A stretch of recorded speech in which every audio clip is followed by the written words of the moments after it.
Well, on one level, excuse me, there's almost nothing to say after what Alison said. I think you gave my talk better than I gave by 100-fold. It was fantastic. But I'd like to open by just thinking about simplicity as the friend of happiness. Because simplicity is really like happiness to us these days. We just hear the word and we have the image of another life, an easier life, a life with more surrender, a life where we keep the essentials and have the courage to not get involved in every distraction. But like happiness, simplicity always seems to be just over there, doesn't it? Or it's something I'll do tomorrow. The quest for this is supported by so many of the teachings we love, but really, can we become simpler in our lives? Given that most of us really want the trappings of a modern life. History tells us that as much as we want to slow down, human evolution is actually a process of cramming more into our brains and our bodies each day. This greatly disturbed Seneca, who wrote 2,000 years ago that while we are very frugal with our money, far too frugal to allow a generous life, yet we spend at the same time our precious time willingly in complete denial of the finite resource that each day and each life actually is. But right now, we're fighting a sort of war, a war where simplicity is the first casualty. The way we read, the way we write, the way we eat and drink, but most importantly, the way we think has become subservient, maybe even part of an internet search algorithm. It's a struggle to resist narcissism when technology almost demands it. Today's reality might go something like this. Look, I'd really like to slow down, but it just gets so hard because now that I've got my new phone, I just simply have to check Facebook. And, you know, my last post had more than 700 likes. Actually, my email's playing up. I can't believe it. The computer's only 2 years old and it's so slow now, it doesn't sync at all to my phone. Look, I know the 9,280 songs I copied from John's hard drive slow it down, but I'm going to listen to them all one day. And yes, I should have clicked on that new $199,000 box that popped up, I know, but I just couldn't help it. The real pain is that everyone at work now emails at 10 p.m, and if you don't reply by morning, they think you've gone AWOL. That iPad was a real mistake too, because now I can check my emails in the middle of the night, but really, actually I couldn't live without it. Because what about that Shazam app that tells you what song is playing? And of course the Gutenberg book collection, which is completely free. I've got War and Peace, Ulysses, and The Decline and Fall of the Roman Empire, all on my reading list. By the way, have you tried talking to Siri? It's the most amazing thing. So on one level, we might need something to solve this problem. We all have it. We all make mistakes. I made one today, actually. So this is what happens. As we are an interfaith community, we can start right now in the texts and ideas of our glorious traditions. I'd like to go first to the Vipassana method of Mahayana Buddhism, founded in Burma as a modern school by a fellow called Goenkaji. Vipassana is best known for its free 10-day silence retreats, which maybe some of you have done. This may well be the quickest and most painful antidote to modern dysfunction that I know of. It is also a brutally effective way to give up smoking, as I observed many years ago on my first Vipassana. I wasn't, but the guy next to me was, and it was bad. So, by day 3, we were all sleep-deprived, hungry, and truly with our own minds, which can be easily observed in their gory glories. Further, by day 6, we were introduced to the practice of adhitthana, the silent, motionless sitting of 1 hour. Now, this is an amazing test. It's almost the HFC of physical, spiritual practice, because can we actually do nothing for 1 hour? Can we? It is almost impossible, especially if you take the vow to try not to move. It's amazing what the body does. But the philosophy is better. Goenkaji, the founding teacher of this method, explains a very clear method himself for interpreting the Buddha's teachings on craving and aversion, which are the real point. Because we live in duality, we manifest a dual relationship in almost every situation. This is good, this is bad, this is black, this is white. I like this, I fear this. And the problem is that every time we do this, we plant a psycho-spiritual seed in our minds and bodies that creates a feedback loop of yet more craving and aversion. When I feel sad, I feel not only the present sadness, but the ghosts of my past sadnesses as well. I know intrinsically that happiness is fleeting, but I hold on to it with the fear of loss beating like a drum inside my heart. But Goenkaji has a solution. Be still. Be still. The longer we are still, the more these seeds of our suffering can be released. Every time we do not react to a stimulus, we have the potential to cure this automatic response, this flight and fight that rules us whenever we are not mindful. This is so practical. Goenkaji teaches that when we meditate, these psycho-spiritual problems actually release through the body. That itch we may want to scratch may be far more than an itch. It is an understanding. It may be a physicalized version of a previous hurt stored in our minds and released in our bodies. If we can allow it to come and go, we may release it forever. This is a mighty way of seeing the spiritual world and a clarion call for stillness. Next, I'd like to go to the Golden Rule, which is so amazing, not just because it urges us to treat others as we would have them treat us, but also because it urges us to treat ourselves in that same way.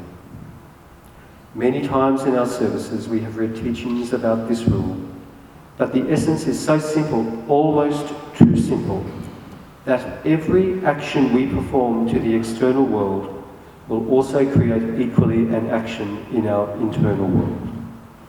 I say to you, my friends, that we will eventually follow the Golden Rule, not because we are great magnanimous beings, but because we are the opposite. We intrinsically are quite selfish. We want to be happy. And when we realize the truth that the majority of our own unhappiness is through selfish action, the Golden Rule will beckon to us like a friend. Next, I'd like to turn to a teaching that might well bring the flight and fight out in all of us. I would like to briefly mention the teaching of the inner jihad in Islam. The inner jihad is a war against the petty, selfish, corrupt, and unfaithful inner self that can so easily dominate our lives. It is only when this fight is over that the external wars can begin. And this misinterpretation of spiritual practice is at the heart of suffering that the militant jihadists are causing to all, but principally for the millions of Muslims who suffer to see their religion so mocked. I am not saying this to start a debate on the atrocities of militant Islam, but merely to show that everything in our shared spiritual inheritance has a calling for a simpler life. We might also say this teaching teaches us something else, the power of thinking of parables, or in a non-literal sense. As soon as we formalize and singularize our responses to religion, a damage is done. Now what about science? That other great religion, atheism. Being an avid Radio National listener, I love to listen to Occam's Razor, a show programmed to reflect the landmark principle that the simplest explanation is usually the best. This notion can be so profound to us that our minds have a tendency to create elaborate explanations despite all the available evidence. All of us complicate things to some extent. Nearly all people now believe in the science of global warming, but we still want the trappings of modern life, despite knowing in our hearts that our finite planet can no longer cope. We eat cans of tuna while tuna stocks are almost irreparably low. We drink milk despite the inhuman cruelty of the veal industry, which kills the children of dairy cows at approximately 8 weeks of age. We buy imported fruit because it is a few measly cents cheaper. So how do we cope against this avalanche of selfishness that we all know so well? I would like us to take solace with one of the most simple teachings of Western monotheism, the day of rest. The Shabbat, or Sabbath, is not just a time of great prayer. It is a time when we suspend our daily lives to allow something greater and better to enter our souls. In Judaism, it is allowing the spiritual bride or groom to enter our being. You may know that I came from a Jewish and very religious family before I became a Jew who Su, which I would describe as a Jewish Buddhist Hindu Sufi. And when I was young, the Sabbath was followed at great length. My grandmother would not even turn a light on or off for the holy day. She did not cook, there was no television, there was reading, and there was thinking. There was no driving on the Shabbat, something which influenced our choice of suburb greatly because we had to live in walking distance of the synagogue. But the main thing was the prayer. Shabbat opens the gates of contemplation. For one day we do not have to think about the droll inadequacies of life. We can search for something greater.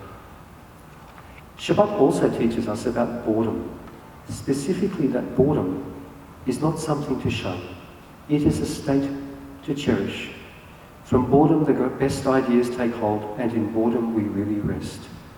Boredom taught me how to play, how to read, how to decide things for myself, and how to go back to bed and have a rest. Funnily enough, 40 years later, I see these never-ending Saturdays as a precursor to the retreats of adult life. Only as an adult do we usually learn the greatest value is in living the tenets of a balanced life. And one day of rest is as good as it gets. So now, we're at the heart of the matter. Because as good as all these teachings are, they really do nothing for us by themselves. They are hollow, useless words that echo in the void unless we have the courage to change who we are from this day forth. Put simply, we have to choose simplicity in how we think, how we act, and in our aspirations. We have to question ourselves and our motives constantly if we want a spiritual and simple life. We can take the iPad away, but the monkey mind at the heart of human consciousness is the problem, not the iPad. The iPad is nothing. Its all-pervasive reach can be solved in the simplest manner known to humankind. We can turn it off. But it can only be truly turned off when our mind is not attached to what it represents. When that happens, it is a tool to be cherished. Social researchers have found that simply having a phone in the room where we are working distracts our minds from clear thought. And somewhat comically, that phone does not even need to be our own. So what can we do? Keep clear limits on how we use our time. Seneca was right after all, time is our real resource to be frugal with. If we have to work with the screen, why should we relax with it? The best view in the world is in 3D, and the best 3D systems known to humankind are the vistas of open space experienced by the human eye when gazing into nature. The best surround sound system we have access to is the human ear in the sounds of nature. So we must choose to do less to be more, maybe even eat less to be better. We must remember that contemplation and meditation are also in part muscular and habit. 10 minutes a day is a very good start, and one day a week of more solid meditation and thought is a pretty good teaching. Actually, this can apply to our physical habits. Pick a day a week and live simply. Eat really well, but modestly. Sleep in, or better still, go to bed at 8 p.m. and see what happens. I'd like to finish by just looking at one specific phenomenon that calls us to simplicity, which all of us experience sometimes. That is sleeplessness. It's one of the greatest little and sometimes large problems that many of us have. If we have this, it is often a message from our superconscious mind to address things in our lives. Usually we are sleepless because we are out of balance. Simplicity is not with us, and we may be using our precious time to digest experiences that simply do not go away as we wish. If we are awake in the deep hours of the night, we can use this time instead for spiritual work rather than simply tossing and turning. A night practice will start to heal us. We must have faith in ourselves. Sri Aurobindo describes 4 a.m. as the hour before the gods awake, which means 3 a.m. is 2 hours before the gods awake. And you get the message. What better time to prepare ourselves for the great union of life? We must have faith that we will eventually feel tired and sleep again. That despite old habits, we will eventually fall asleep meditating or visualizing, which is one of the most beautiful things in this life.